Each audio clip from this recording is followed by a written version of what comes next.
Bom dia, senhoras e senhores. Sejam bem-vindos ao webcast e à teleconferência da BR Distribuidora, com analistas e investidores para a apresentação de informações referentes aos resultados do primeiro trimestre de 2021. Passaremos agora a palavra ao presidente da BR Distribuidora, o senhor Wilson Ferreira, que fará os seus comentários. Com a palavra, o senhor Wilson Ferreira. Ok, muito obrigado. Bom dia a todos e a todas, investidores, analistas, acionistas que se encontram conosco nessa nossa primeira conferência para compartilhar os resultados do primeiro trimestre. É um dia muito feliz para mim, minha estreia nesse evento da BR, junto com os meus colegas que estão acompanhando. É um dia também muito feliz pelos resultados que nós estamos compartilhando hoje com o mercado, resultado de muito trabalho de uma equipe de mais de 3.500 colaboradores, determinada aqui a superar um conjunto de desafios que nós estamos nos impondo, né? Então, um momento particularmente feliz. Para mim, ainda é um dia ainda mais feliz, porque hoje ainda tomo a minha segunda dose da vacina aqui, o que vai nos permitir maior mobilidade e, obviamente, poder nos aproximar aqui de cada um de vocês. Mas eu preparei aqui uma apresentação muito sintética, junto com a equipe, de 6 slides. Eu gostaria de fazer referência a ela, até para compartilhar com vocês as nossas primeiras impressões. É um pouco mais de um mês e meio que eu estou na companhia, e acho que já estamos aqui bastante alinhados com o Conselho de Administração, a diretoria, os nossos executivos e colaboradores, para o conjunto de desafios que nós vamos compartilhar com vocês nesses próximos 6 slides. Então eu começo com o número 1, onde ele dá exatamente, em essência, esse resultado que hoje nós compartilhamos. A BR, mais uma vez, entrega um crescimento de margem e market share nesse primeiro trimestre. Esse trabalho vem evoluindo ao longo dos últimos trimestres, mas hoje nós chegamos a um resultado bastante diferenciado. E eu coloco aqui os 4 elementos que são característicos desse nosso negócio, mas que demonstram exatamente a vitalidade da nossa companhia nesse momento. Então, EBITDA de R$ 127 por metro cúbico, com crescimento de market share, 2,5 pontos percentuais versus o primeiro trimestre do ano passado, e com adição, e essa é uma demonstração, quer dizer, nós estamos com uma rede de revendedores bastante fortalecida e que se juntou a nós mais 240 postos nesse último ano, apesar de um regime de pandemia. E acho que um ponto importante num negócio que é de margem estreita, que tem que ser de grande eficiência, a gente chegar aqui com as nossas despesas ajustadas a R$ 60 por metro cúbico. Então, nos 4 principais elementos desse negócio, a companhia realmente compartilha um resultado muito bom. Quando nós passamos à página 2, a gente tem essa visão no tempo, né? É importante colocar, é uma trajetória que vem sendo desenvolvida desde 2018 na companhia.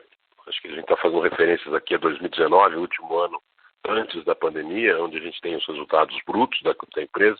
Mas aqui a gente vê claramente essa contínua redução de despesas, fechando agora em definitivo o gap de eficiência que nós tínhamos em relação aos nossos peers. Essa redução de 29% em relação a 2019 é uma demonstração disso. Mas vejam que ao longo dos trimestres, evidentemente aqui referenciado a metro cúbico, então nós, no segundo tri do ano passado nós tivemos aqui efeitos mais danosos da própria pandemia, mas nós vimos aqui num contínuo processo de redução de despesas e, de fato, fechamos esse gap. Com um aumento de margem, como pode ser demonstrado aqui no segundo, um aumento de margem expressivo de 63%, vindo de 78 para R$ 127 por metro cúbico na nossa medida de EBITDA. E, de novo, sem abrir mão de participação de mercado. Então, um crescimento ainda de mais 1,1 pontos, chegando a 28,1 em relação, de novo, como falei, ao ano de 2019. E com um conjunto de ações fundamentais aqui para esse futuro da companhia. Primeiro, a venda de participações de negócios que certamente nós entendemos aqui não serem mais foco da nossa ação, né, da Extratura, as termoelétricas de PC e Murici. E aí, o primeiro movimento na direção que a gente entende seja da transição, vou falar disso um pouco mais à frente, a aquisição do controle da Targus e fundamental aqui a joint venture que estabelecemos com a LASA no tema de conveniências para que a gente possa crescer ao lado de um parceiro reconhecido nessa área. Então nós vamos ter uma história de sucesso juntos, importante, e vamos revolucionar, sem dúvida nenhuma, o negócio de conveniência. Bem, na página 3 eu tenho aqui a minha primeira, compartilhando com vocês, a nossa primeira impressão da companhia, né? Então, no que diz respeito, começando pelo lado esquerdo, né, o espaço para crescer no core business, em que pese nós tenhamos chegado num processo de grande eficiência, como eu costumo falar para o pessoal, excelência é um alvo móvel e nós temos que continuar crescendo e buscando a excelência em tudo que fazemos. Então, a primeira coisa é o privilégio de termos aqui 30 milhões de clientes únicos por mês. Esse é o nosso ecossistema que a gente pretende, inclusive, ampliar. E há espaço para isso. Há espaço para avançar na conveniência, há espaço para avançar no Customer Centricity, que é exatamente a visão de a gente ser um parceiro de negócio dos nossos clientes, e há espaço para avançar ainda na nossa cadeia logística. A BR é a empresa que detém a maior quantidade de ativos, de alguma maneira, com alguma desproporção em relação aos volumes que vendemos, então, evidentemente, aqui ainda há um espaço e nós vamos falar um pouco disso mais à frente. Mas é fundamental esse movimento que a gente passa aqui para o meio, adaptando o negócio às tendências emergentes. Nós acabamos de viver aqui nessa convenção de líderes mundiais relativa ao tema do meio ambiente, ao tema social, e nós entendemos aqui que a BR hoje, tem cerca de 8 mil clientes, por exemplo, no B2B, ela é o parceiro ideal para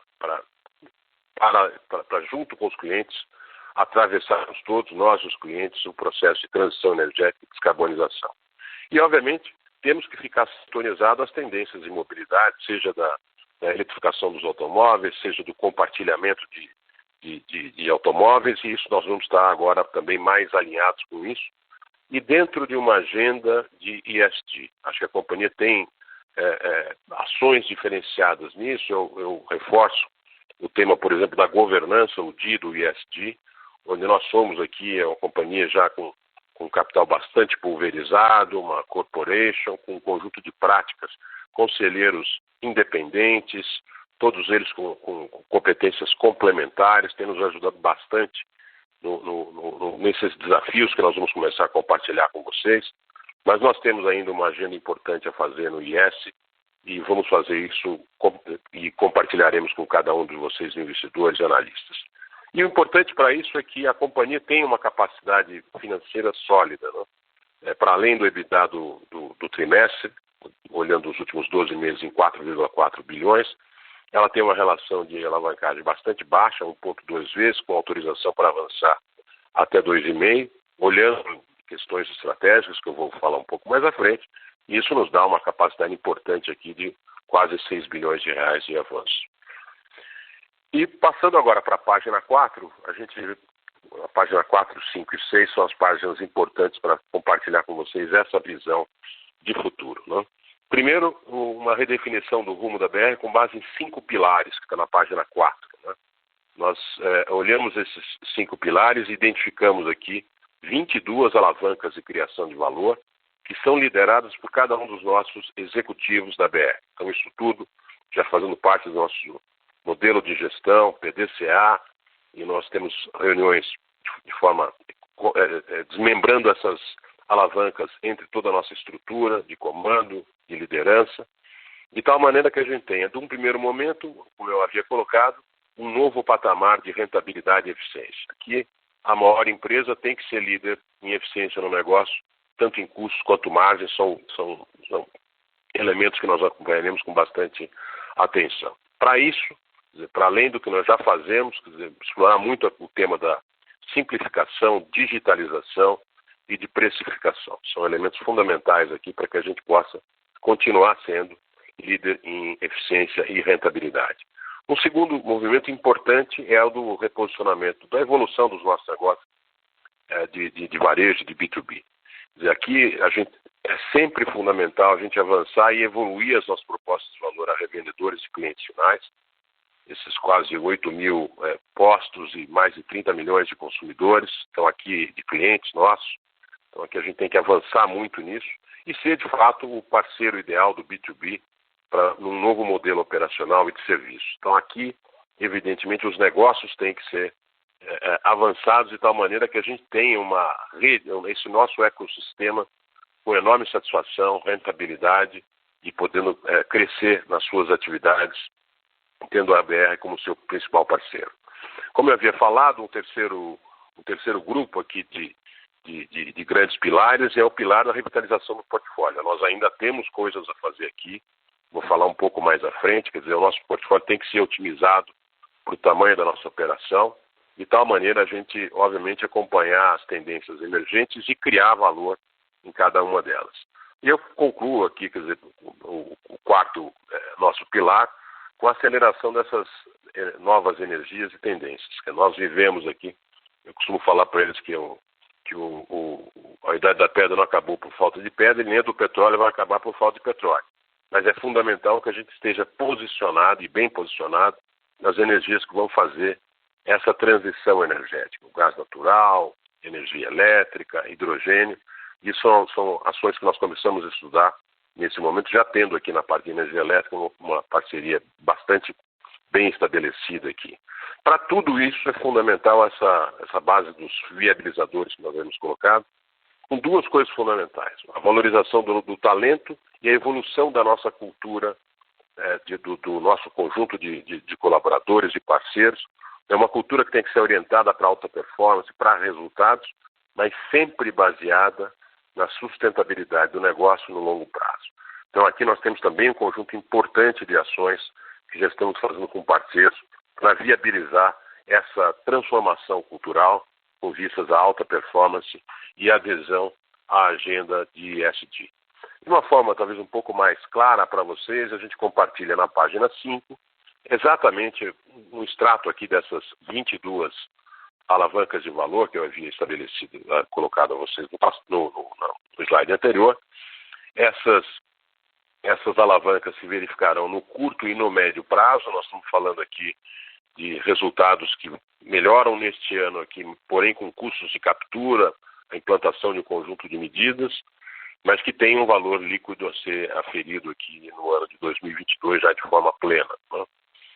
Nesse conjunto aqui, nós estamos falando aqui de valores, tá certo? Entre aumento de receita, eficiência, redução de custos, da ordem de superiores a 600 milhões, 650 milhões de reais por ano, na base de 2022. Aqui é importante colocar no bloco de cima, quer dizer, nós temos 3 ações aqui ligadas à rentabilidade e eficiência. A primeira é exatamente a redução de custos. Nós já tínhamos tomado providências aqui no que diz respeito ao tema dos planos de saúde, mas fizemos aqui uma parceria importante com a Grados, identificamos 201 medidas específicas dentro da companhia que vão nos trazer um ganho adicional de 250 milhões de reais por ano em redução de custos. Isso vai, de alguma maneira, consolidar a nossa liderança em custos nesse segmento.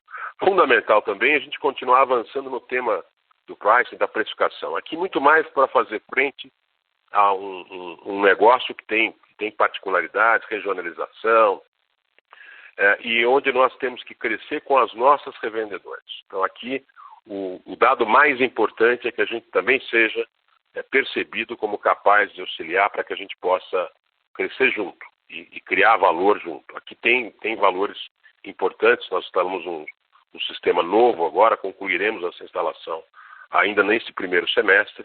Entendemos que possamos ser mais eficientes no tema do pricing do que vimos sendo até então.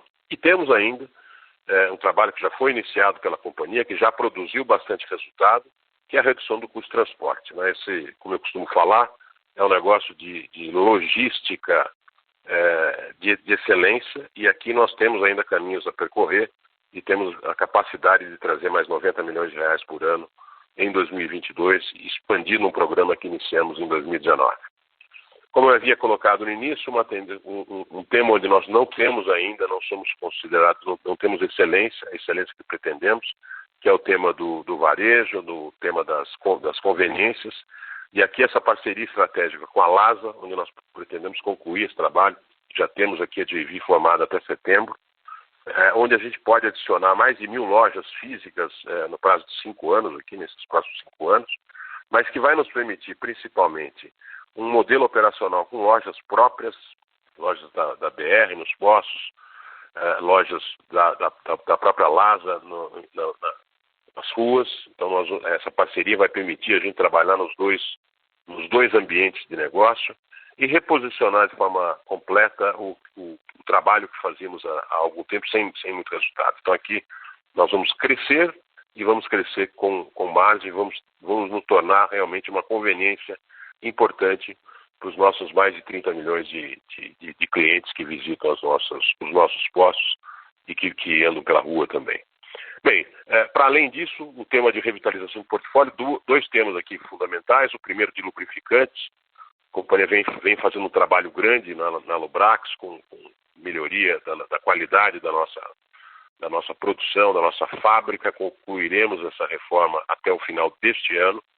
Estamos aqui também otimizando os canais, também agora na linha dos revendedores, avaliando parcerias, e aqui nós entendemos ser possível adicionar ainda mais 100 milhões de reais por ano no EBITDA desse negócio, na comparação com o ano passado.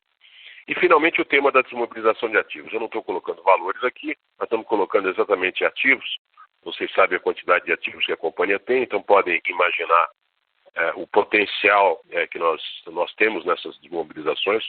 Entendemos ter 25 ativos logísticos com potencial para desmobilizar capital ou para partilhar.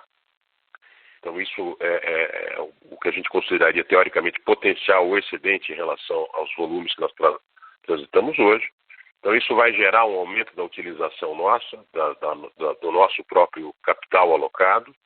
E nós temos também, e pretendemos anunciar, possivelmente ao longo do próximo trimestre, exatamente o pacote de desmobilização dos terrenos de postos de gasolina, 250 imóveis bastante bem encaminhados, já em avançado processo para que a gente conclua e possa anunciar a vocês. Fundamental também falar das novas tendências de energia, notadamente no que diz respeito ao trading, né? Então, avançamos nisso também, estamos trabalhando no tema do trading de derivados e a estruturação de uma trading para etanol. Também entendemos que proximamente estaremos falando desse tema com vocês e, fundamentalmente, uma evolução da nossa estratégia que partia da maximização do valor do suprimento, né, da segurança do suprimento.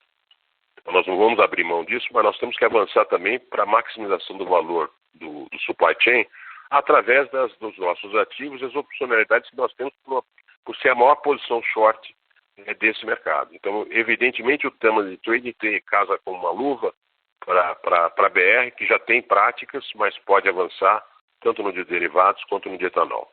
Para tudo isso, novamente, fundamental essas dois temas que estão aqui, o da cultura e do ESG. Nós temos uma cultura que já avançou bastante, mas retomamos aqui o trabalho com a IN e com a Lirete, para que a gente possa, de fato, transformar o nosso time num time apaixonado pela BR e apaixonado principalmente por performance e por resultado.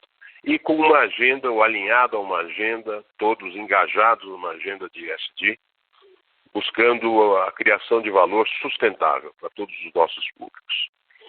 Muito bem, eu passo aqui a última página dessa minha manifestação para dizer, eu tive a oportunidade de falar com vários investidores da companhia, consultores que aqui interagiram, os nossos conselheiros da empresa, enfim, previamente à minha chegada aqui. E um dado fundamental era de que a gente não tinha uma visão de longo prazo. Isso também, acabamos de contratar já por 3 semanas o Boston Consulting Group, trabalhando conosco, nessa revisão estratégica da BR que a gente pretende apresentar a cada um de vocês num evento, o BR Day, já no começo do segundo semestre, de tal maneira que a gente possa colocar a vocês, primeiro, essas tendências emergentes. Nós falamos muito de transição energética, mas o que é a transição energética? Que cenários, em função da transição energética, nós temos aqui impactando os negócios desse setor no mundo e especialmente no Brasil. Então, quer dizer, essa visão de impacto futuro nós vamos ter e, obviamente, né, quer dizer, ela tem que orientar aqui os nossos negócios no varejo, no B2B, nos principais combustíveis que nós nós vendemos e qual é a velocidade desse impacto. Da mesma maneira, o tema da conveniência. Quais são os formatos vencedores aqui dessa imensa transformação que a sociedade mundial está tendo? Qual é a relevância que nós vamos ter aqui na transição energética e quais elementos que nós já temos que podem ser potencializados dentro dessas tendências? E o tema da mobilidade, seja da propriedade, o uso do veículo, a relevância das frotas e, obviamente, o transporte multimodal. E todas essas tendências emergentes vão impactar de alguma maneira, e nós entendemos de forma positiva, potencializando oportunidades e vantagens competitivas da BR. Seja nos espaços de oportunidade no core do nosso negócio, dizer, como é que a gente fortalece essas propostas de valor, tanto para o revendedor quanto para o cliente, e como capturamos essas oportunidades para crescer de forma sustentável. Quais são os novos espaços de oportunidade? Essas adjacências são alinhadas a essas tendências novas, quais as novas fontes de energia, qual é esse novo modelo de mobilidade e de conveniência, de que maneira nós podemos, de fato, transformar isso em oportunidade.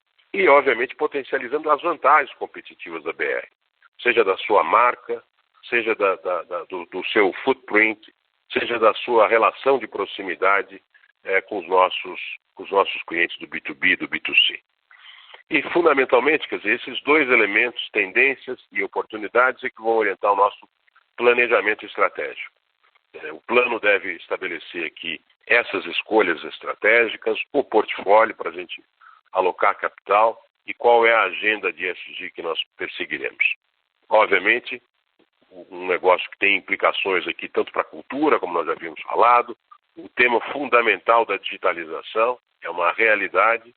E como eu tenho falado a todos aqui, né, um dos nossos investidores chegou para mim e falou assim, olha, você está entrando num negócio de excelência em logística, sofisticação comercial, num ambiente de competição desleal.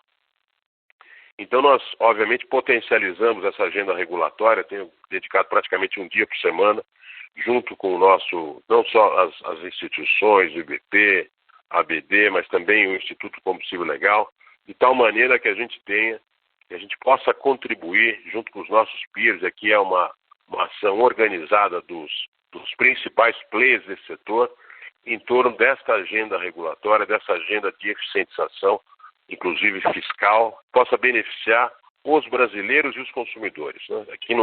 Aqui a gente tem hoje certamente uma ineficiência do ponto de vista fiscal que pode ser potencializada, então nos cabe organizar, demonstrar e propor soluções para que o sistema tributário, especialmente no caso da área de óleo e gás, possa ser mais eficiente e contribuir para o Brasil. Tudo isso vai gerar esse eco-story, essa nossa tese de criação de valor, e nós, como eu falei, estaremos junto com vocês compartilhando isso no evento do BR Day. Então eram essas minhas primeiras mensagens, gostaria de agradecer novamente a atenção que nos dão e já devolver aqui a coordenação para que a gente possa seguir nas perguntas que vocês têm. Muito obrigado, vamos em frente. Agora terá início a sessão de perguntas e respostas. Solicitamos que cada participante faça no máximo 2 perguntas de forma pausada e clara e que sejam feitas seguidamente para que os executivos as respondam na sequência. Solicitamos também que as perguntas não sejam feitas através da função Viva Voz. Para fazer uma pergunta, por favor, digite *1. Para remover sua pergunta da lista, digite *2. As perguntas que eventualmente não forem respondidas nesta teleconferência poderão ser enviadas ao e-mail ri@br.com.br para posterior resposta pela companhia. Nossa primeira pergunta vem do Sr. Christian Audi do Santander. Por favor, pode prosseguir. Obrigado. Olá, Wilson, Natal e time de BR. Primeiramente, bem-vindo, Wilson. Excelente essa apresentação bem resumida, muito clara e muito boa sorte aí nos próximos passos. E parabéns para você, para o Natal e todo o time pelos resultados realmente excelentes. Incrível a melhoria que vocês têm demonstrado em todos os sentidos, margens, custos mais baixos, eficiência. Então, parabéns para todo o time. Eu tinha duas perguntas. A primeira, do lado estratégico, Wilson, eu gostei muito desse slide na página 4. Eu gostaria, dado toda a experiência que você tem no setor de energia, com relação ao pilar número 4, né, onde você fala de aceleração de novas energias e tendências, só queria te perguntar qual é a tua visão preliminar com relação à velocidade e à magnitude dessa potencial transformação no teu portfólio. Eu sei que como você acabou de explicar, vocês estão passando por esse processo de estudar isso, mas seria muito interessante ter pelo menos uma visão preliminar de quanto rápido essas mudanças poderiam ocorrer e quanto grandes elas poderiam ser. E a segunda pergunta é mais do lado financeiro. Dado que vocês estão gerando resultados tão bons, vocês estão com leverage muito baixo, porém estão pensando, é lógico, em crescer, né, o portfólio em direções diferentes, eu gostaria de entender o que aconteceria com a dinâmica de dividendos. Quer dizer, vocês estão gerando muito caixa, tem pouca dívida, então realmente podem investir em CAPEX em novos businesses. E como é que fica a dinâmica de dividendos nesse panorama do ponto de vista de uso de capital? Obrigado. Bom, obrigado, Christian, pela pergunta. Bom, primeiro colocando aqui o tema da energia, os dois temas que você colocou certamente serão objeto aqui dessa reavaliação estratégica que nós estamos fazendo. Mas, num olhar pelo menos preliminar aqui, eu vejo o tema do setor de energia como algo assim, importante. Primeiro, a gente tem que ter clareza absoluta de que energia elétrica é o combustível do futuro. Quer dizer, nós vamos passar por uma transição. Eu não tenho dúvida que o energético da transição é o gás natural, né? Nós temos que nos posicionar adequadamente nisso, é o que vem na frente aqui, logo na frente. Nós ainda nos beneficiamos aqui nas nossas operações, porque somos um grande fornecedor, por exemplo, de óleo combustível e óleo diesel para termoelétricas num ano bastante seco, então nós também estamos sendo beneficiados por isso, mas eu não tenho dúvida que na sequência disso, especialmente na área de energia, você vai ter essa transição para o gás natural no primeiro momento e depois, paralelamente aqui com a chamada energia nova, as renováveis, intermitentes, etc., com os desafios que isso tem da chamada intermitência. Mas é fundamental a gente olhar que é um setor que está em processo de modernização, o setor elétrico, e que vai abrir muita oportunidade aqui para que players que têm parcerias bastante consolidadas como nós, praticamente 8 mil grandes clientes no Brasil no B2B, e alimentamos aqui, via posto de gasolina, combustível para os nossos clientes. Quer dizer, aqui eu acho que tem uma oportunidade no B2B mais imediata, né, no sentido de ser, de fato, o suporte para esse processo de transição. E eu vejo, né, hoje você tem o setor elétrico com 30% do volume sendo oferecido a clientes finais pelas comercializadoras, né? Nós entramos nesse negócio e entendemos aqui que temos, fruto até da relação de confiança que temos nesses clientes, que sejamos aí um fornecedor importante de energia elétrica para suportar a transição a esses clientes, mas não só nelas, né? Também no gás natural, como eu havia colocado. O potencial é imenso disso aqui. Esse setor deve crescer pelo menos mais 50% ao longo dos próximos 4 anos, mais ou menos, fruto da liberação de consumidores. Nós também temos intenção de ser o posto da energia limpa, né?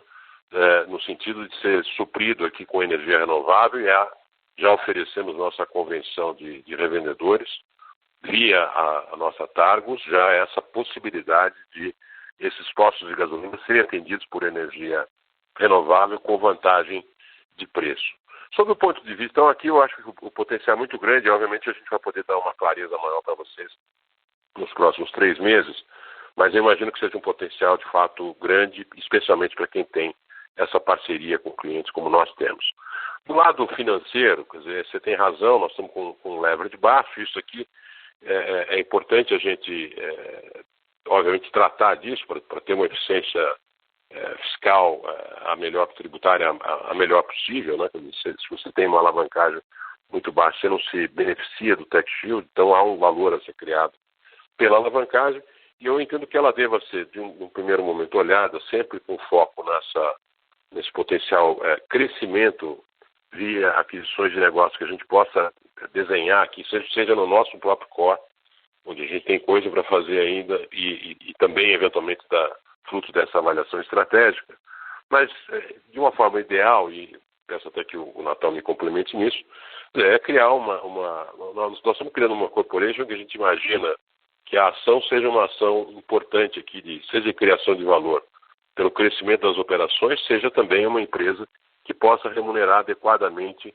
e competitivamente os nossos acionistas. Então tem que ter um trade-off disso para que a gente faça o composto, né, de crescimento de valor e de distribuição de dividendos. E, evidentemente, a distribuição de dividendos é o mais óbvio de fazer se você não tem uma ação estratégica de crescimento. O que nós vamos procurar aqui, fruto dessa revisão, é a gente poder estabelecer aqui um equilíbrio, um balanço entre essas duas coisas. Mas peço que o Natal possa me complementar aqui.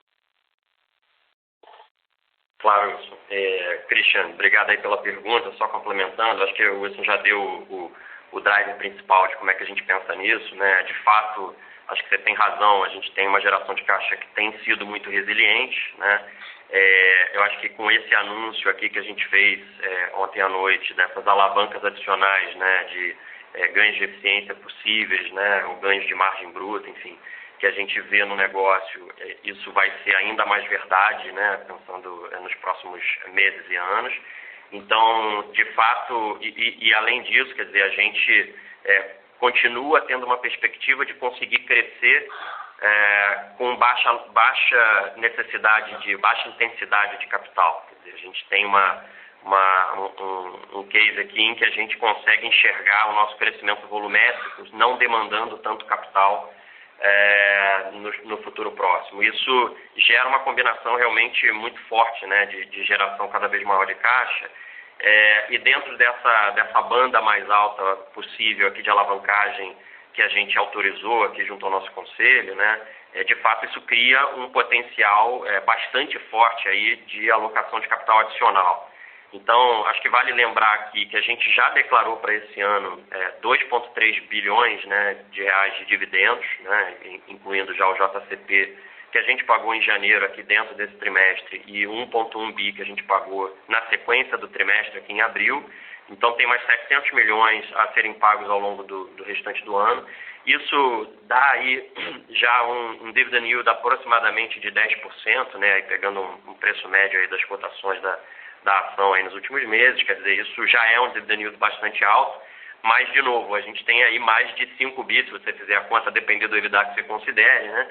A gente tem mais de 5 bi ainda de poder de fogo, que eu acho que virão da forma como o Wilson colocou, dessa combinação. Eu acho que o ponto ótimo vai ser sempre uma combinação, né? Da gente achar que outras oportunidades orgânicas, mas também inorgânicas, e aí eu acho que mais respostas sobre isso virão, inclusive, dessa revisão estratégica mais profunda que nós estamos iniciando agora, porque dentro desse mundo de uma transição energética a gente entende que haverá oportunidades interessantes de alocar o capital, mas isso, sem dúvida, deverá vir combinado com novas distribuições, né? Então, o dividendo, o que a gente vai buscar fazer, que a gente não quer ter uma política engessada, justamente para a gente não deixar de capturar oportunidades interessantes de alocar o capital, simplesmente porque se comprometeu com um determinado nível específico, mas o dividendo ele vai ser sempre um complemento que a gente espera ser muito forte, dada essa combinação de fatores que eu falei. Então, o jeito que a gente vai pensar nisso é sempre dessa forma. A gente não quer reter caixa na companhia à toa, né? Obviamente a gente quer mais ciência aqui dessa gestão, mas obviamente a gente quer também reservar parte dessa banda de alavancagem como um poder de fogo para a gente fazer as transições ou as aquisições ou, enfim, as alocações interessantes que a gente vislumbrar à frente. Perfeito. Muito obrigado, muito claro, e parabéns mais uma vez. Obrigado, Christian. Próxima pergunta vem do senhor André Rachem, do Itaú. Por favor, pode prosseguir. Wilson, Natal, obrigado por minhas perguntas. Parabéns pelos resultados, parabéns todo o time também pelo resultado. Muito impressionante. Do meu lado, eu tenho duas perguntas também. A primeira, talvez, seja mais direcionada ao Wilson. Queria entender um pouquinho melhor, na questão do gás, como que vocês veem, assim, quais os AKDs estariam interessados. A BR hoje tem a distribuição de gás do Espírito Santo, a gente está em discussão, né? A primeira pergunta é se você tem interesse em manter essa participação. E a segunda dúvida é assim, se a gente está olhando dentro da cadeia, se vocês teriam interesse em talvez passar por um espectro de importação, talvez de terminal ou alguma outra fonte, se vocês teriam interesse no braço de transporte também, ou só na comercialização. Então, entender um pouquinho melhor como que vocês estão vendo as oportunidades do gás natural e quais é o seu interesse. Ainda nessa pergunta da transição energética, queria entender um pouquinho melhor do lado do etanol também. Se vocês veem oportunidades aqui, se vocês acham que é uma indústria que vale a pena olhar com mais carinho, se vocês têm alguma intenção de verticalização também nessa indústria, ou se é algo que você acha que não está dentro do DNA da distribuidora e é uma coisa que vocês não teriam apetite para fazer. Daí, minha segunda pergunta seria relacionada um pouquinho sobre dentro dos anúncios de eficiência que anunciaram ontem à noite, vocês colocaram 100 milhões que poderiam ser através de uma melhor precificação. Queria entender um pouquinho melhor como que isso está sendo feito e como que vocês estão olhando a questão do revendedor e a relação com eles. Se você está vendo você vê muito fácil de melhoria, como que você vai extrair esses 100 milhões do pricing? Bom, obrigado, André, pelas perguntas. Vou começar pela segunda aqui. Aqui nós fizemos apenas uma avaliação comparativa entre os nossos peers, identificando aqui que nós ainda temos um potencial de criação de valor no pricing. Aqui é muito fruto das tecnologias que estão sendo implantadas na companhia, de tal maneira que, veja, esse valor que você fez referência é um valor que pode ser extraído fruto de uma precificação mais eficiente, mas, de novo, o nosso objetivo aqui é de criar uma rede de revendedores que seja eficiente e rentável. Esse é um negócio que a gente tem que, de fato, compartilhar a eficiência para que a gente possa crescer. Então, o objetivo principal é esse, né? Embora a gente tenha deixado aqui no nosso release exatamente esse potencial de criação quando nós fazemos as comparações aqui, principalmente com os peers. Mas o objetivo principal, como eu falei, quero deixar isso bastante claro, é de a gente potencializar ainda mais valor na rede de revendedores para que a gente possa continuar crescendo a nossa participação. Crescer de forma consistente e sustentável, obviamente podendo extrair aqui o máximo de valor que essa relação nos permite. Com relação à primeira pergunta, quer dizer, o tema do gás é um dos que a gente está, de fato, avaliando, né? Quer dizer, fruto dessa própria revisão estratégica, a gente vai ter mais elementos, né? Por óbvio, a gente entende que o tema da importação, GNL, isso é parte do escopo que se estabeleceu aqui com a Golar, é a ação mais óbvia para você entrar nesse negócio. O tema da distribuição de gás é um que, obviamente, nós tivemos aqui um trabalho recente para caracterizar ou criar condições para a própria S-Gás poder ser privatizado. E nós entendemos que ao longo dos próximos 3 meses nós vamos ter também uma definição importante sobre isso. É um movimento que está se estabelecendo. Eu acredito que vocês estão vendo fruto da própria crise que se estabeleceu, quer dizer, os ativos de gás que serão objeto de privatização, tal como as distribuidoras de energia elétrica acabaram de ser feitas. Nós até ontem tivemos a oportunidade de divulgar mais uma negociação que fizemos aqui, fruto da potencial privatização da CEA, né, da Companhia Energética do Amapá. Então, esse movimento de privatização de distribuidoras vai ocorrer também na linha do gás, e nós queremos estar preparados com uma decisão estratégica. Nós não... Óbvio que se você for olhar na essência da nossa missão, era mais óbvio imaginar que nós somos, olhando um pouco da nossa ponta short, ser o maior comprador de combustíveis, seria óbvio a gente pensar que no caso do gás isso não existe ainda. O mercado de gás precisa se desenvolver bastante. Ele está há cerca de, talvez, 15 anos em relação ao que é o setor de energia elétrica, no que diz respeito à comercialização de gás no mercado livre, etc. Então, se você for operar dentro desse sistema, talvez você tenha que estar dentro das distribuidoras. Mas esta decisão estratégica nós ainda não temos, mas ela é prioritária na avaliação que nós estamos fazendo. No que diz respeito ao etanol, só deixar claro, quer dizer, nós não vemos, assim, nós nesse momento aqui, uma intenção de ser um produtor de etanol. Mas nós entendemos aqui, de novo, olhando a nossa ponta short, nós somos o maior comprador disso, fruto da criação de uma trading de etanol, nós possamos aí criar muito valor nessa atividade. O Natal, fica à vontade para me complementar se entende. E eu peço isso aqui, eu peço desculpas a vocês, é 1 mês e meio, eu certamente não tenho todo o conhecimento que o nosso time tem, ele pode me complementar de forma mais... Não, Wilson, acho que está perfeito, você endereçou os pontos, acho que na questão do etanol só, de fato, a gente entende que o valor a ser criado, a ser capturado aqui não está exatamente em a gente ir upstream, mas em a gente usar dessa escala maior para a gente ganhar maiores condições de capturar os ganhos que estão disponíveis, as diferentes possíveis arbitragens, né? Tem arbitragens temporais, arbitragens geográficas, arbitragens de todo tipo, né? Carregos, estoque, etc., que são estratégias que a gente entende que conseguirá fazer de forma muito mais contundente, né? E mais eficiente também, conforme a montagem aqui de uma comercializadora de etanol que tenha essa união de forças, né? Então, de fato, o movimento é muito mais uma visão de ser comercializador e capturar essa escala e usar essa nossa escala para a gente ganhar, não só deixar de ter uma visão unicamente de sourcing, né, de suprimento do nosso etanol, mas de fato disso ser um potencial gerador de valor, um alavancador de margens para a companhia. E isso a gente tem avançado bastante nessas discussões, espera poder compartilhar boas notícias sobre isso também em breve. Perfeito. Muito obrigado pelas respostas e, de novo, parabéns pelos resultados. Obrigado, André. Valeu, André. Obrigado. Próxima pergunta vem do senhor Luiz Carvalho, do UBS BB. Por favor, pode prosseguir. Bom dia a todos. Wilson, Natal, time da BR. Parabéns mais uma vez pelos resultados. E eu acho que mais dos resultados é a transformação da companhia até aqui. E Wilson, muito prazer, boa sorte aí no novo desafio. Tenho 3 perguntinhas, se me permitirem. A primeira, Wilson, ficou muito claro, talvez que vocês vão, obviamente, agora se aprofundar na parte estratégica, nesse plano estratégico mais de longo prazo.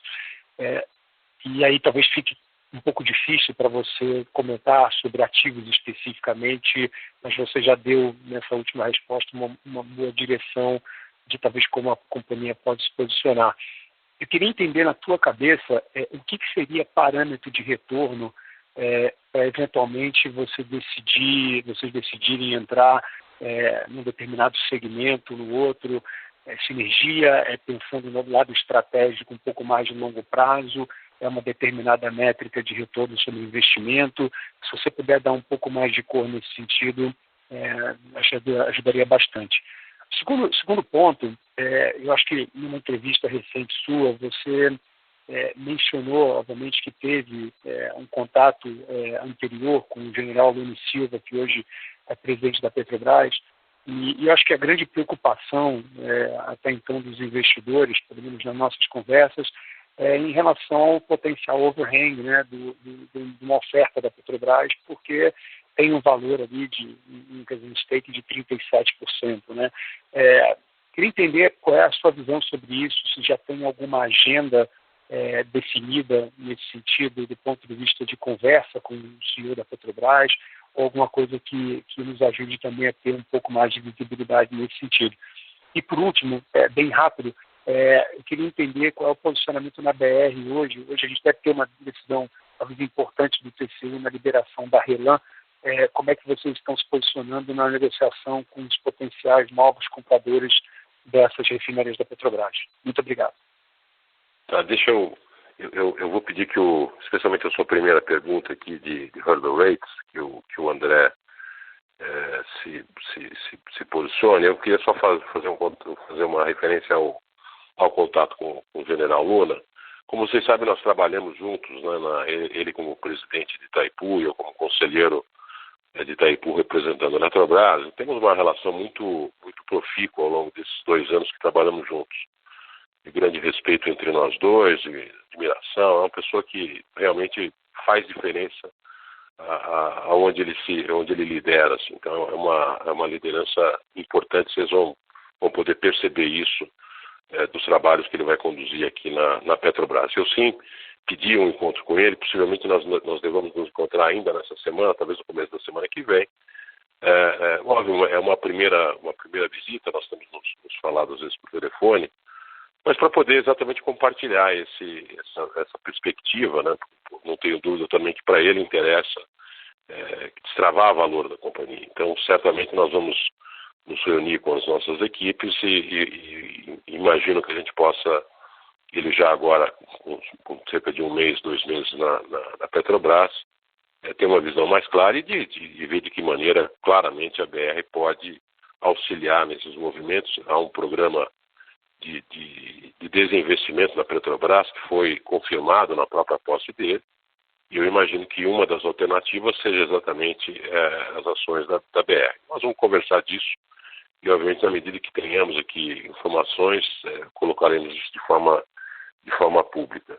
Eu vou pedir que tanto a pergunta 3 da Relan quanto a da Hardaway, que o André me complemente aqui. Vamos lá, André. Claro. Oi, Luiz, tudo bem, cara? Obrigado aí pelas perguntas e pelo feedback.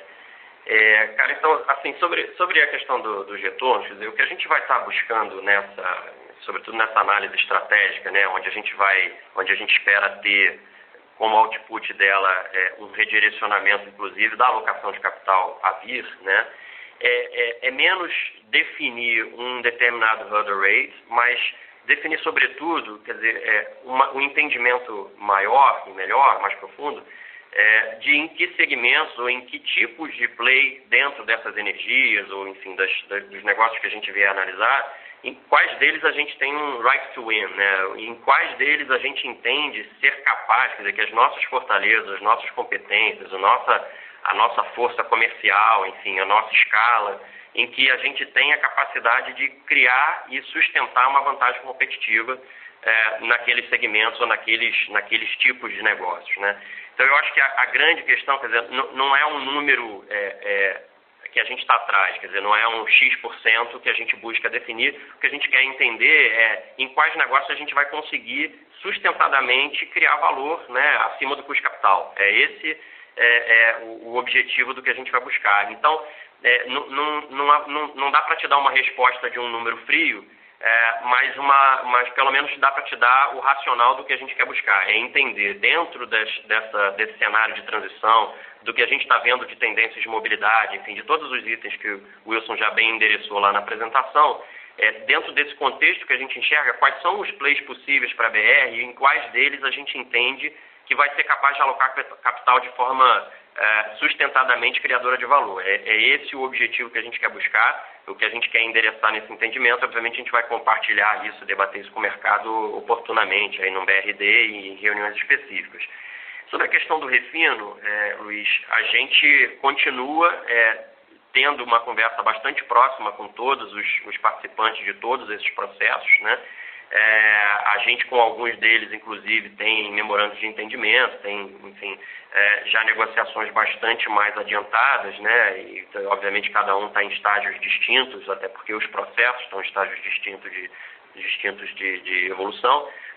Mas o espírito, por enquanto, tem sido sempre de a gente não buscar uma participação direta em equity, nada desse tipo, mas de sim assegurar a nossa competitividade, né, compatível com o nosso tamanho, com a nossa presença, com a nossa escala, na aquisição dessas moléculas. E a gente entende ser sim possível criar relações ganha-ganha, né, em que de alguma forma a gente ofereça esse nosso short, né, que é o maior do país em todas as regiões, né, como algo que é criador de valor, né, para o novo refinador, o novo proprietário dessas refinarias, e em contrapartida disso a gente também ter condições de acesso a essa molécula de forma competitiva, né, enfim, de uma forma que represente essa nossa escala nessa aquisição de produtos. Então, esse é o tipo de approach que a gente tem tido com todos eles, né, e é possível, inclusive, que a gente, quer dizer, é sempre numa linha de buscar off-takes, de buscar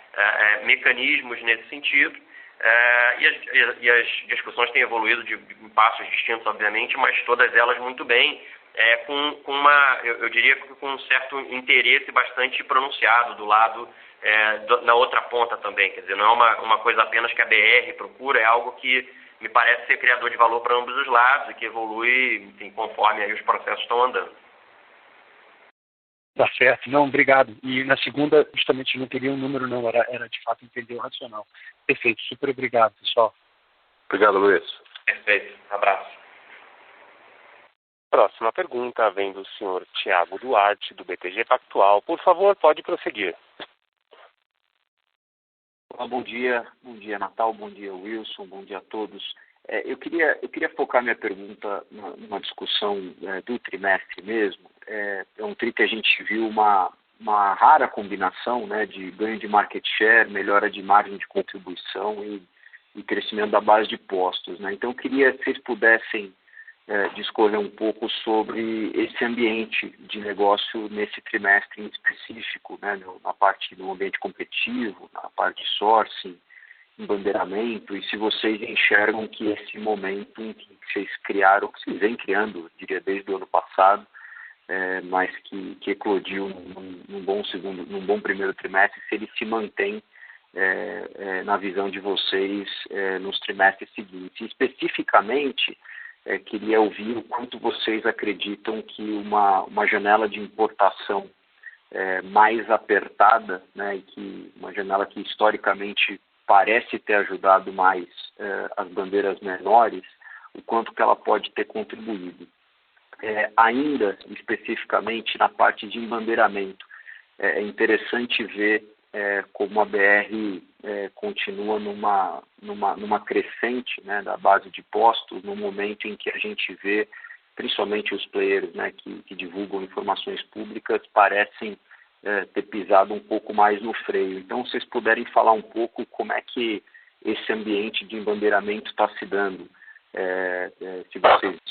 se o foco ele continua sendo mais na conversão de postos bandeira branca, se na relação do pagamento antecipado, postecipado, isso tem mudado de forma relevante, enfim, acho que tudo no contexto da minha primeira grande pergunta. Obrigado.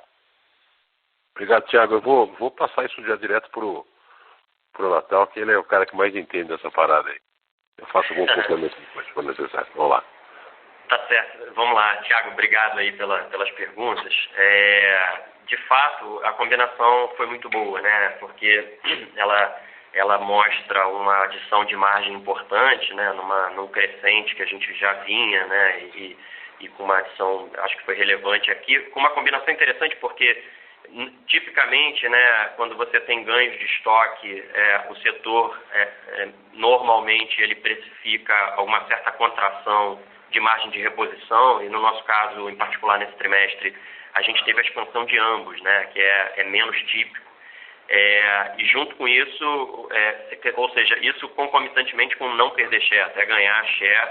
De novo, a gente já, desde o primeiro tri do ano passado, a gente ganhou share sequencialmente em todos os trimestres desde então, né? Então já são 4 trimestres consecutivos de algum ganho, por isso que leva aqueles 2,5 pontos percentuais de ganho de share ano contra ano. Então é uma combinação de fato boa.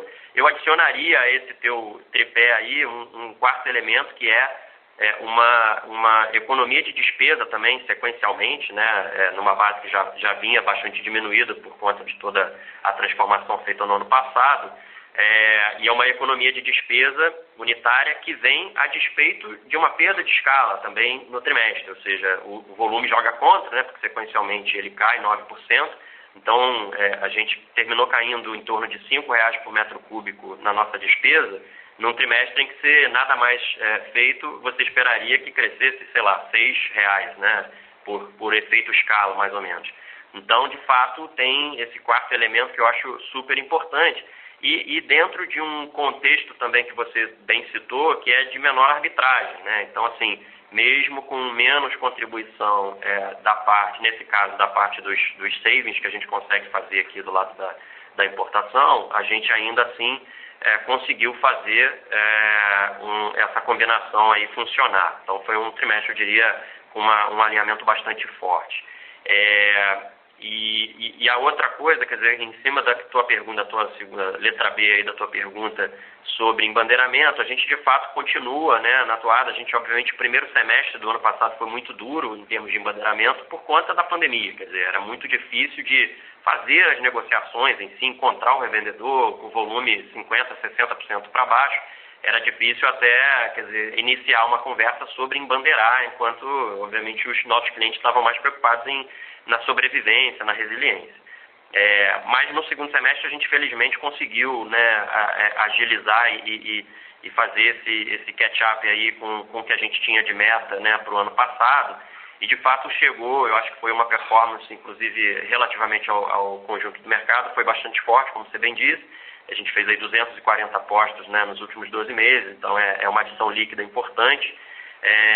E essa adição, ela continua sendo, no nosso ponto de vista, bastante atraente do ponto de vista, né, da receptividade dos embandeirados ou dos novos embandeirados, tanto dos embandeirados para fazer as renovações contratuais, quanto de novos postos para aderirem à nossa rede. Eu acho que isso é um combinado de coisas, né? Como sempre, não tem uma resposta única. Existe aqui a nossa melhora de proposta de valor, na medida que a gente tem pricing mais competitivo, que a gente é mais competitivo em aquisição de produtos, que a gente oferece mais competitividade para o nosso cliente na ponta, que a gente oferece uma imagem de posto mais bacana, que a gente tem campanhas mais interessantes aqui, né, de marketing, etc. Enfim, é um conjunto de coisas. A própria questão lá atrás, né, da AME, de cashback, enfim, tem uma série de elementos que se somaram aqui para a gente ganhar tração, e isso a gente tem conseguido fazer acima dos níveis de retorno que a gente estabeleceu internamente, que já são mais altos, bastante mais altos do que eram no passado. Em termos de antecipação versus post-antecipação, que é um elemento aí da tua pergunta, a gente tem buscado um equilíbrio, né? Isso normalmente era na faixa dos 70-30, né? 70% antecipado, 30% post-antecipado, obviamente tem uma flutuação nisso, mas nos últimos meses a gente tem buscado, sim, alguma mitigação de risco via um pouco mais de post-antecipação. Isso está um pouco mais equilibrado agora, 50 e poucos % ali antecipado, mas isso não é um alvo, uma meta dura, quer dizer, a gente tem isso como uma ambição de ter um equilíbrio. Acho que 100% de qualquer dos dois seria ruim como solução, mas também isso é ditado em parte pelo mercado, né? Então a gente tem buscado em cada negociação entender qual é a combinação ótima e aplicá-la, quer dizer, então, mas com uma grande, vamos dizer, uma meta assim mais global ou mais macro, de buscar um equilíbrio um pouco maior do que havia no passado, tá? Mas assim, eu diria que a receptividade do mercado, de fato, tem se mostrado bastante interessante, e a gente tem aproveitado, obviamente, esse momento para avançar em fazer mais disso e usando aqui a nossa capacidade de geração de caixa. Enfim, a gente tem poder de fogo para usar isso no crescimento orgânico, e enquanto ele se mostrar interessante e criador de valor, a gente vai continuar fazendo. Eu só queria fazer um complemento ao que o Natal colocou. Primeiro, a importância aqui do nosso líder nessa área, o Flávio, que tem uma experiência relevante nesse tipo de negócio por mais de 20 anos. Então, evidentemente, também essa forma relacional de aproximação à revenda. Acabamos de fazer uma convenção de revenda, tem menos de um mês aqui, onde a gente pôde demonstrar exatamente esse cuidado que nós queremos ter com a revenda e na relação que temos com ele. Então, esse é um dado importante que vem complementado, como disse o próprio Natal, por um conjunto de ações de comunicação e de aproximação, aí, envolvendo inclusive a própria Stock Car, que tem nos ajudado aqui em compartilhar uma mensagem da qualidade do nosso combustível. Mas eu queria também ressaltar a importância que a gente teve nesse trimestre do B2B, especialmente porque existem questões que são conjunturais, né?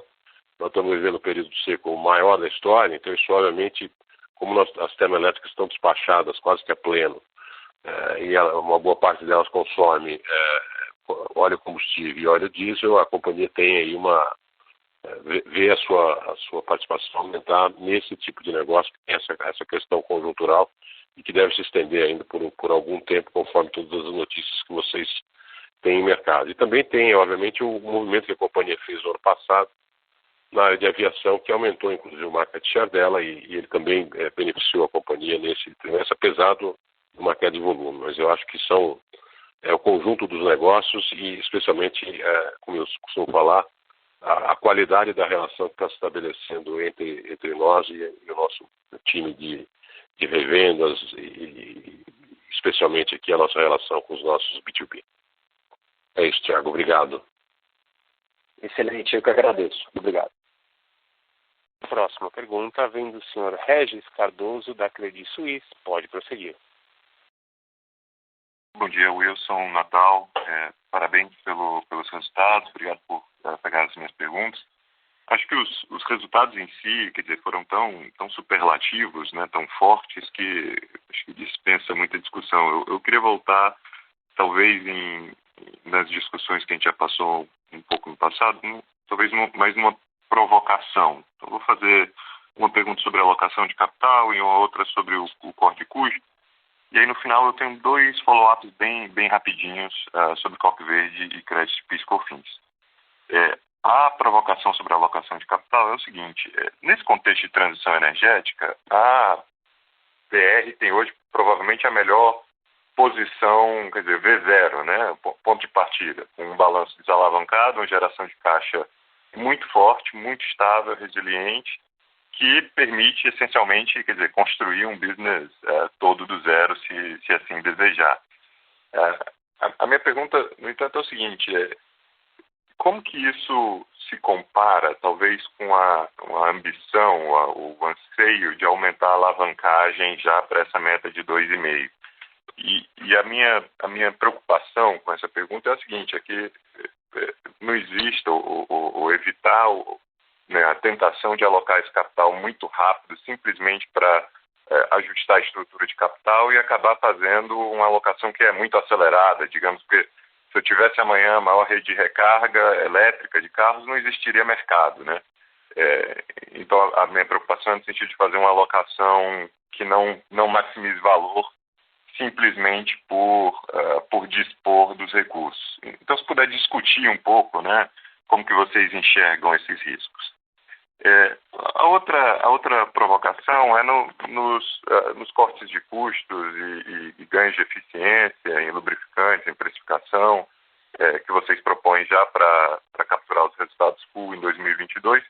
Se poderiam, talvez, detalhar um pouquinho onde vocês enxergam as oportunidades, talvez para a gente conseguir ter mais convicção, né, ter mais confiança de quão fácil é executar, quão fácil ou não, né, vai ser executar esses ganhos propostos.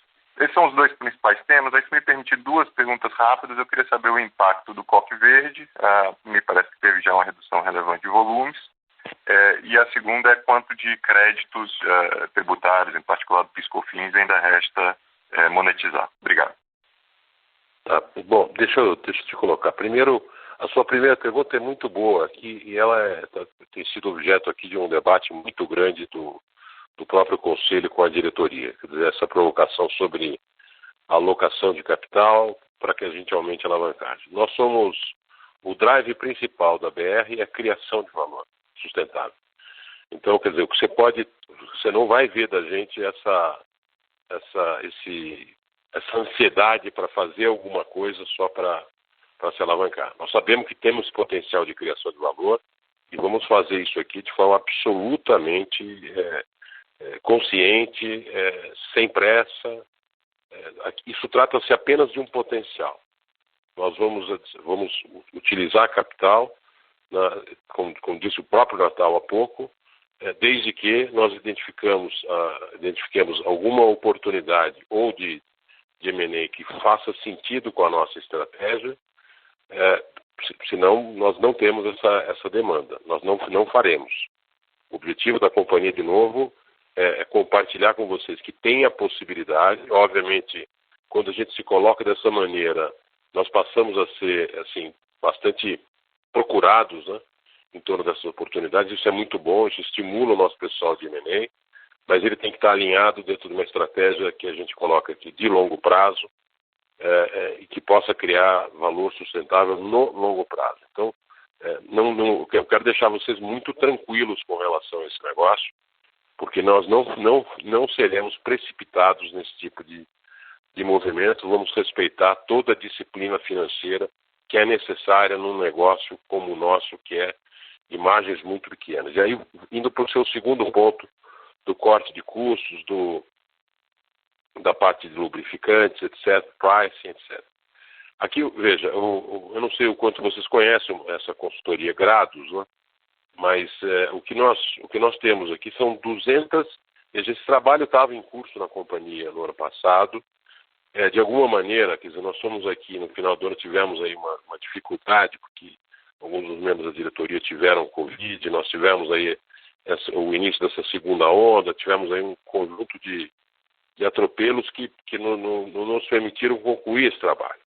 Essa foi talvez a primeira coisa que eu me envolvi junto com todo o time, de tal maneira a gente fazer uma enorme discussão sobre essas alternativas. Então, esse conjunto de 201 alavancas ou ações que podem ser desenvolvidas estão de toda a ordem, desde olhar aqui, por exemplo, os nossos contratos de vigilância, que nós tínhamos vigilância armada em algumas coisas, claramente em desacordo com as chamadas boas práticas, quanto principalmente um conjunto de custos de deslocamento, essa coisa que eu havia colocado aqui ainda num projeto que tinha sido iniciado de logística com as nossas transportadoras.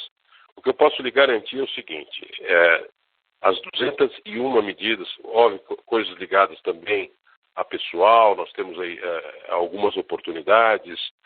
Então, fizemos revisão da nossa estrutura, temos alguma simplificação na estrutura. São medidas discretas, mas são todas as medidas que nós podíamos ter. E esse pessoal, inclusive, tem uma remuneração proporcional a isso. Nós temos reuniões periódicas a cada 15 dias para acompanhar a implantação de cada uma dessas medidas. Eu posso lhe garantir, essa talvez seja que eu tenha mais segurança de que nós entregaremos, porque as medidas estão todas identificadas e todas elas dependem da nossa capacidade gerencial de implementá-las. Então, todas elas serão, de fato produzidas. Eu peço que na sequência disso, só falando da parte de lubrificantes, né, também encontramos aqui um trabalho em curso, bem feito, mas no tema de lubrificantes nós tínhamos problemas nos canais de distribuição, a forma como fazíamos isso. Nós temos um maior market share, mas tínhamos também uma limitação de precificação. Então, aqui há uma otimização às melhores práticas mesmo. Nós conseguimos comparar o nosso negócio com os outros. Então, essa adição de 100 milhões ela é decorrente de uma maior eficiência da própria fábrica, aí fruto de modernizações que estavam em processo, que nós urgenciamos para concluí-las neste ano, e, obviamente, nos canais de distribuição que nós éramos ineficientes, né, olhando uma abordagem de Brasil, e conseguimos constituir aqui uma estrutura, uma capacidade de venda que otimizada vai nos trazer também mais retorno. Então, aqui também, quer dizer, se fala assim, você vê algum tipo de risco, o risco é zero nisso aqui. Isso basta implementar tudo aquilo que nós, já fruto de consultoria, conseguimos. Então, não é uma visão só interna, é uma visão interna com consultores reconhecidos nessa área para poder fazer esse trabalho. Peço que as duas outras perguntas o Natal as responda. Sim, Hash, tudo bem? Obrigado aí pelas perguntas. Bom, então, de fato, aí, eu acho que o Wilson já endereçou bem, quer dizer, todos esses trabalhos foram trabalhos individuais aí, quer dizer, o de lubrificantes é um trabalho específico, de fretes é um outro, que é uma continuação, né, daquele que a gente já implementou aí ao longo do ano passado com 150 milhões de redução e que a gente pretende expandir ele também aí para outros produtos, né, e também agora começar a capturar não só a melhor contratação de frete que a gente fez, né, com a redução lá do número de transportadoras, mas também capturar os benefícios dessa concentração em menos players, né, menos transportadoras, a partir de uma melhor otimização dos fluxos logísticos, enfim, um melhor planejamento de rotas do nosso supply chain. Então, isso vai ser, de fato, e aí na parte de custos, aí o Wilson acompanhou bem aí o desfecho desse trabalho, tem mais de 200 ações relacionadas e com acompanhamento, com todo um detalhamento bastante forte, e não foi um trabalho de pouco tempo, foi muitas horas de reunião aí ao longo de alguns meses de trabalho bastante detalhado. Tá? Sobre a questão do COC, o COC de fato, quer dizer, a gente tinha 100% desse mercado, basicamente, né? E a forma, a Petrobras tomou uma decisão aqui ao fim da vigência de parte desses contratos, ela tomou uma decisão de parte desse volume, né? Mais ou menos a metade do volume, ela decidiu vender diretamente ao mercado siderúrgico. Então isso naturalmente faz a gente até nesse trimestre ainda não teve uma perda desse tamanho do ponto de vista volumétrico, né? Porque a gente conseguiu aqui acumular estoque, etc., e contrapor um pedaço disso, mas de fato é um mercado que ele ainda vai estar em acomodação. O fato é que parte do COC que a Petrobras venderá, ele também provavelmente sairá do país, porque é um COC de uma qualidade boa, um COC baixo teor de enxofre, e restará um mercado aqui a ser atendido e a ser disputado. Naturalmente, ele, enquanto antes a gente tinha um desafio meramente operacional relacionado a esse mercado, agora ele passa a ter um desafio comercial também, quer dizer, é um mercado a ser disputado. E a gente, obviamente, ao longo do tempo conseguiu acumular aqui, né, experiência e relacionamento aqui com os clientes, e a gente entende que a nossa escala vai nos permitir, de alguma forma, atuar também como importadores de COC até para atender esses clientes, né, oferecer essa conveniência aos clientes para entregar a eles, enfim, em prazos compatíveis com a operação, enfim, em lotes que façam sentido, mas a gente usando a nossa escala para fazer grandes importações, enfim. Então tem uma série de estratégias que a gente está tomando ou de medidas, né, para a gente contrapor parte dessa redução volumétrica, né, e também, obviamente, para contrapor a eventual compressão de margem que pudesse vir dessa disputa por esse mercado, né. De fato, é ainda difícil precisar, tem muito pouco tempo dessa transição, né? E a gente conseguiu surfar bem, a gente conseguiu redirecionar estoques aqui, inclusive para o mercado de cimenteiras, né? Com uma margem bastante forte aí no trimestre, no COC, e isso também nos ajudou bastante. Obviamente, a gente vai sempre buscar fazer medidas desse tipo, né? Mas isso, quer dizer, isso era um movimento que já estava no radar e que a gente, ao fazer aqui o planejamento do ano e definir as nossas ambições aqui de resultado, a gente já conseguiu buscar todas as medidas, né, e algumas delas a gente está começando aí, mostrou aqui no release, né, a usar para justamente contrapor e mais do que superar, né, essa eventual perda aqui nesse produto específico. Em relação ao PIS/COFINS, em particular, a gente fez lá, né, eu entendo que você está se referindo à questão do ICMS na base de cálculo do PIS/COFINS, né, que é uma grande vitória que a gente teve aí no ano anterior. Essa vitória, em termos absolutos, era de 1,4 bi, isso gera aí perto de 900 e poucos milhões, perto de 1 bi de crédito líquido, né, já do imposto. E a gente fez esse creditamento aí da ordem de 180, 190 milhões aí no finalzinho do ano passado. Já logo após o trânsito de julgado, a gente conseguiu correr e já tomar parte do crédito, mas ainda restariam aí cerca de 750 milhões a serem creditados aí nos próximos períodos, tá bom?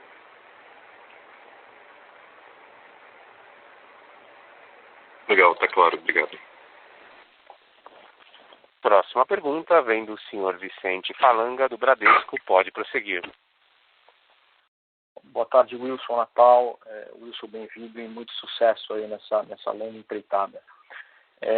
Minha primeira pergunta é sobre a estratégia de mobilização de terrenos. Se vocês puderem aprofundar um pouquinho mais nas motivações desse projeto. Achei bastante interessante, assim. De um lado, eu entendo que isso faz bastante sentido do ponto de vista de realocação de capital, né, e o próprio momento da companhia que prioriza isso hoje.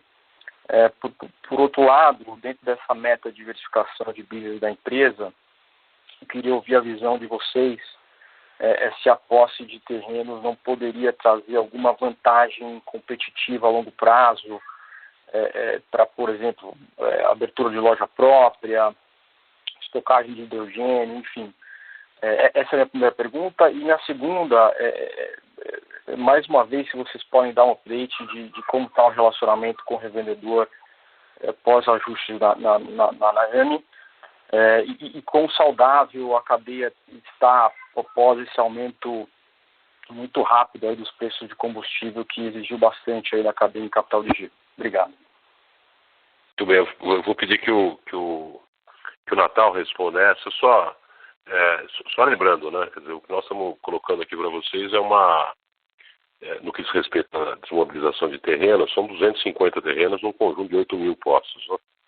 Então é uma iniciativa importante que tem valor. Assim, o Natal pode compartilhar isso melhor com você, assim com o tema da AME, que como você observou, tem uma transformação aqui em curso. Natal, se você puder falar. Sim, bom, vamos lá. Obrigado aí pelas perguntas, tudo bem? Sobre essa questão da venda de imóveis, né, essa é uma iniciativa que a gente vem, enfim, conduzindo já e estudando a melhor forma de fazer, sempre naquele espírito de respeitar aqui o perfil, né, a liquidez desse tipo de ativo, né, são ativos que estão há muito tempo dentro da companhia e que a gente entende que deveria buscar uma solução estruturada para fazer essa venda. De fato, essa venda, quer dizer, a gente está avançado com isso. Acho que chegamos a uma grande questão que a gente sempre buscou dentro desse projeto, era buscar uma combinação em que a gente pudesse desmobilizar esse capital, mas preservando, sobretudo, o nosso interesse comercial nos pontos. Então, isso que você destacou é um ponto super relevante de fato. Assim, a gente nunca foi uma venda pura e simples, era uma solução que a gente está buscando, uma solução que estruture a nossa saída como gestor imobiliário, porque não somos e não achamos que vamos conseguir ser, num prazo razoável, bons gestores de imóveis. Então, até endereçando já a tua pergunta, se a gente vê vantagens, a gente não vê, quer dizer, a gente não acha que é fator diferencial, até porque a gente tem ao todo aqui cerca de 670 imóveis na companhia, né? A maior parte disso são postos, terrenos de postos. Mas esse é uma minoria em relação ao que é de fato o nosso modelo de negócio, que dentro dos 8 mil, esse é um percentual bastante pequeno, né? E a gente consegue ser competitivo nos outros 7.500, quer dizer, então não é isso, não é a posse da terra que nos dá diferencial competitivo, que vai atrair o consumidor para dentro dos nossos pontos de venda, é a nossa proposta de valor, a nossa competitividade de preço, nossa imagem, tudo, né? Então a gente de fato não vê isso como um driver de criação de valor ou de diferencial competitivo a ser buscado via posse do terreno. A gente acha até que vai ser muito mais criador de valor, né? Ter um gestor profissional de uma carteira de imóveis fazendo isso por nós do que nós diretamente aqui. Isso vai ser sempre um desvio de foco aqui dentro do nosso time comercial, e assim era de fato a situação antes desse projeto ser iniciado. Quer dizer, era uma carteira grande, né? Se você olhar o tamanho da quantidade de ativos dependendo dessa carteira, uma carteira relevante do ponto de vista imobiliário, mas que tem um potencial basicamente inexplorado ou mal explorado, porque era obviamente uma coisa secundária dentro do nosso negócio principal.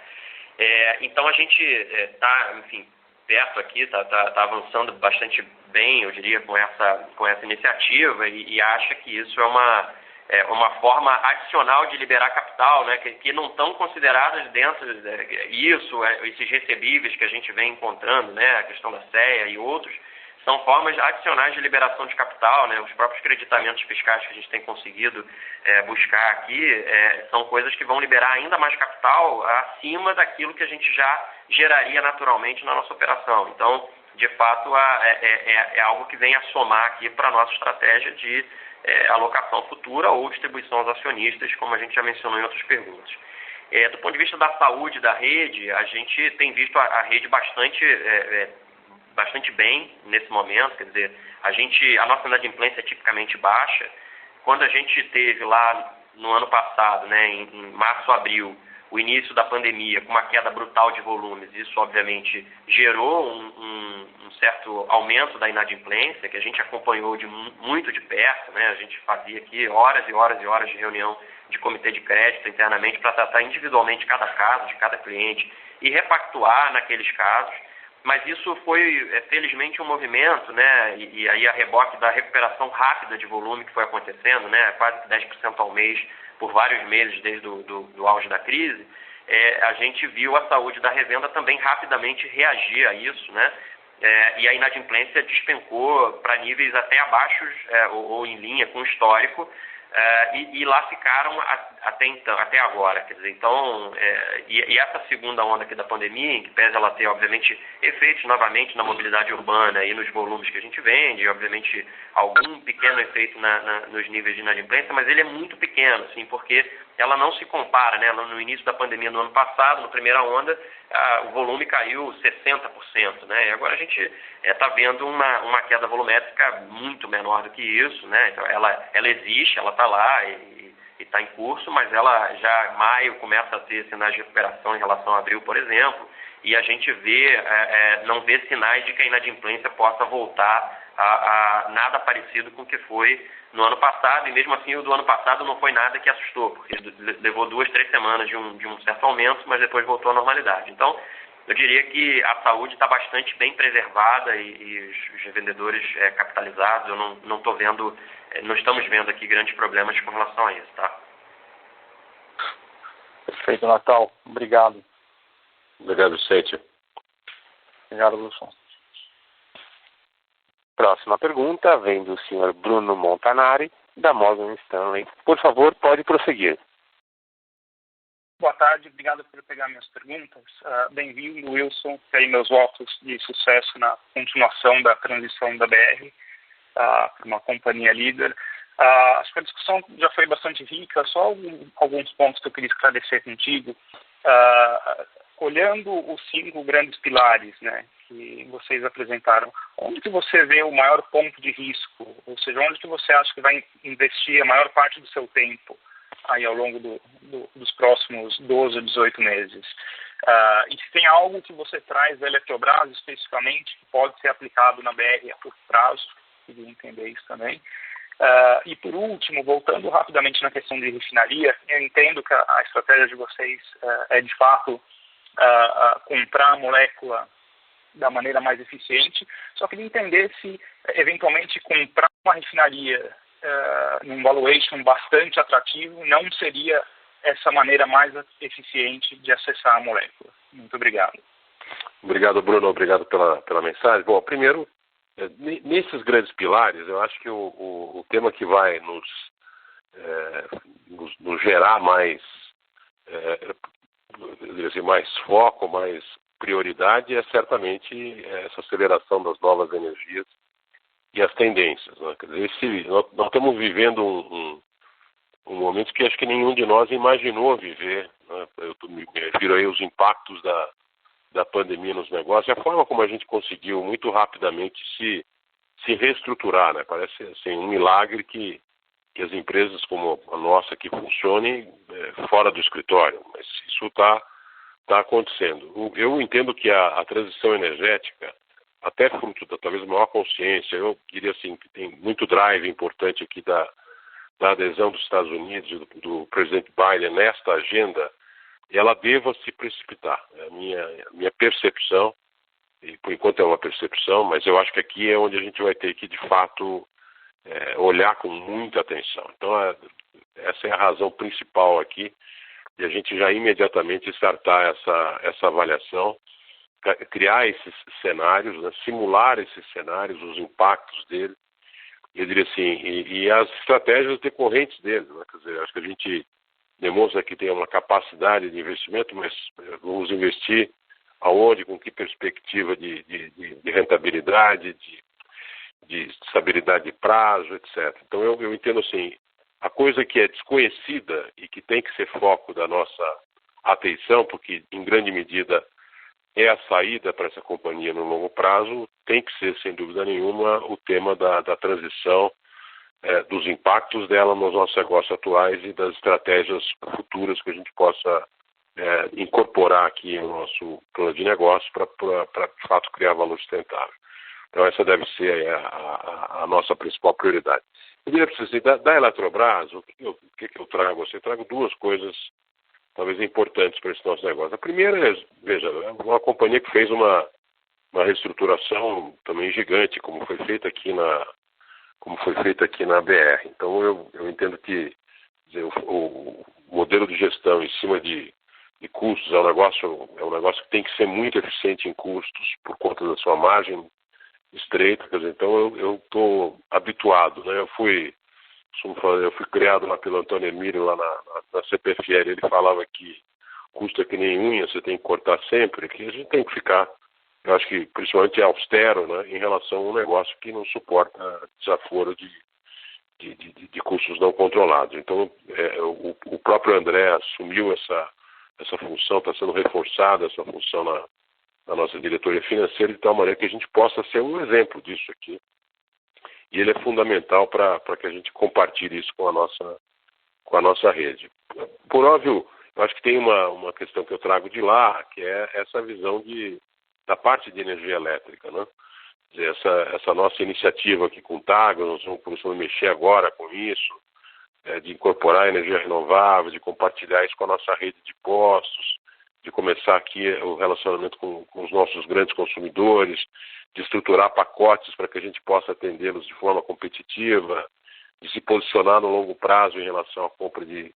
Nós vamos ser, quer dizer, é uma estratégia muito alinhada ao que é a essência do que é BR, que é ter uma posição compradora, uma posição short grande para poder compartilhar o benefício de volume e prazo com os nossos clientes. Então eu acho que essa segunda experiência importante que a gente traz da Eletrobras, sem dúvida nenhuma, vai nos fortalecer aqui na definição dessas estratégias, notadamente na parte de energia elétrica.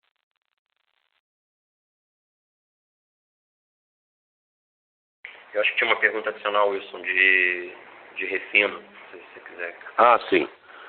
Perdoe. Eu anotei aqui, esqueci de olhar para ela. Bom, por enquanto hoje a gente não pode entrar nisso. Em tese, a gente já tem demonstrado aqui que com todos os potenciais compradores nós estamos relacionando, porque nós temos a oferecer essa posição de off-taker enorme, né? Eu acho que isso traz uma vantagem para eles. Nesse momento aqui nós não somos habilitados a isso. O que nós estamos estudando é de que maneira o fato de a gente ter essa limitação deva nos estabelecer aqui estratégias alternativas para se defender disso. Mas evidentemente você tem toda a razão, né? Pode aparecer, a própria Petrobras pode muito breve aqui tomar uma decisão de saída e nós vamos ter que avaliar esse negócio. Então, isso é feito de forma recorrente na própria BR, no primeiro momento aqui potencializando o fato de a gente não poderia, mas obviamente quem estuda isso, estuda também a potencial conveniência no momento que puder, de poder participar. A gente sabe que esse processo tem até um relativo atraso, e a gente acredita aqui que pode se viabilizar isso no futuro. Mas nesse momento aqui o que nós temos mais forte é uma avaliação dos potenciais impactos de não poder estar nesse negócio, de que maneira a gente pode potencializar com a posição compradora de molécula essa vantagem comparativa. Mas vamos estar atentos, sem dúvida nenhuma, no momento que pudermos avaliar a alternativa de podermos comprar também, desde que, obviamente, como você falou, num preço que faça sentido. Mas é algo que a gente ainda não tem uma iniciativa direta nesse momento. Obrigado a todos. Neste momento, encerramos a sessão de perguntas e respostas. Com a palavra, o Sr. Wilson Ferreira para os seus comentários finais. Bem, eu queria novamente aqui agradecer a atenção e a presença de cada um de vocês, investidores, analistas, os relatórios que produziram para essa nossa primeira conferência. Queria, obviamente, cumprimentar aqui toda a empresa, resultado de time. Nós realmente tivemos aqui um trimestre importante para a companhia, ele é resultado do trabalho coletivo aqui do conjunto, e aí envolvendo os administradores, conselho, diretores, especialmente os nossos empregados. Eu queria dizer para vocês a minha felicidade de estar na empresa nesse momento. Eu acho que é uma companhia que parte de um ponto já bastante elevado em termos de eficiência, mas tem muitas oportunidades num negócio que é competitivo. Então estou fascinado com isso. Não é a minha praia no setor regulado, né? Mas eu estou muito feliz com isso e estou muito feliz especialmente com a capacidade do time de contribuir com esta agenda. Eu sou muito otimista, seja no que diz respeito a esses elementos que nós compartilhamos com vocês aqui, os 5 grandes pilares. Eu acho que a gente está bem posicionado com ações em cada um deles, como eu falei, os 22 alavancas de criação de valor que nós estamos acompanhando, mas especialmente essa construção do futuro, né? Eu acho que a maior defesa com relação a impactos que a economia às vezes pode trazer é você não liderar a construção do seu próprio negócio. E o que eu acho que a gente vai ter oportunidade aqui, a partir da nossa interação aqui com estratégia, é de construir a maior plataforma de criação de valor, potencializando relacionamentos que uma empresa brasileira pode fazer. Então, estou muito otimista com relação a isso e eu espero poder compartilhar com vocês, muito breve, a evolução de cada uma dessas ações. Mas agradecer nesse momento aqui por toda a atenção que nos deram. Muito obrigado. Senhoras e senhores, o áudio desta teleconferência e a apresentação de slides estarão disponíveis no site de investidores da companhia no endereço ri.br.com.br. Muito obrigado pela sua participação.